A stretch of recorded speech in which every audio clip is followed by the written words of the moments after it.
Is African crime in Melbourne still a thing? Well, if you ask our leftist government, they'll promise you not. Meanwhile, last night, police are investigating a string of crimes that were perpetrated by a knife-wielding gang across Melbourne.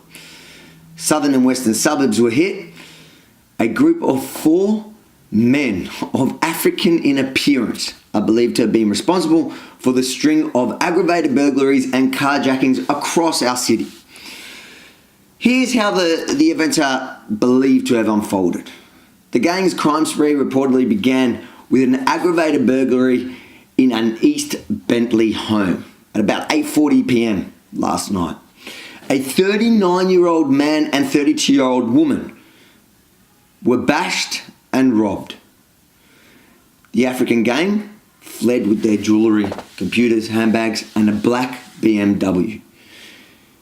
The stolen BMW was later involved in an accident colliding with the barrier on the West Cape Freeway. The vehicle was found dumped nearby a little later on. At approximately 9 p.m, the gang approached a woman who was putting her child in her car in Port Melbourne.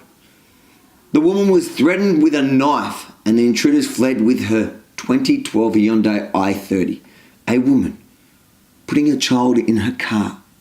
The pack of vicious thugs ended their night of terror by breaking into a home in Derrimut just after about midnight. The 4 occupants of the property were held hostage at knife point for 30 minutes. 30 minutes of hell.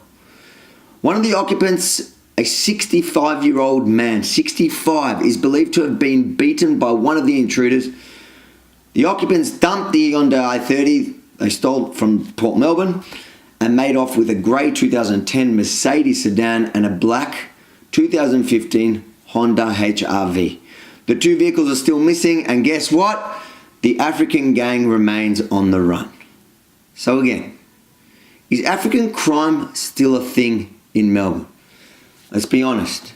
Yes, last night's crime spree is nothing new. In fact, the stats speak for themselves. A Somali or Sudanese immigrant or child of an immigrant are 10 times more likely to commit such brutal violence in my city. That doesn't mean Aussies don't commit violent crimes. Obviously they do. In fact, in the grand things, they commit more, but per person, 10 times more likely. But why the hell would we continue to import such cultures that guarantee the enormously higher violent crime? Remember the South Africans that needed our help?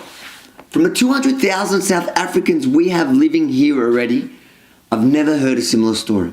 But I know, the idea of bringing people who would be grateful and do everything to contribute to our society instead of bashing and robbing us must be racist. Unless our new Prime Minister finally steps in, I'm probably going to be telling you many similar stories into the future. And I promise you, they're going to continue to get worse and worse.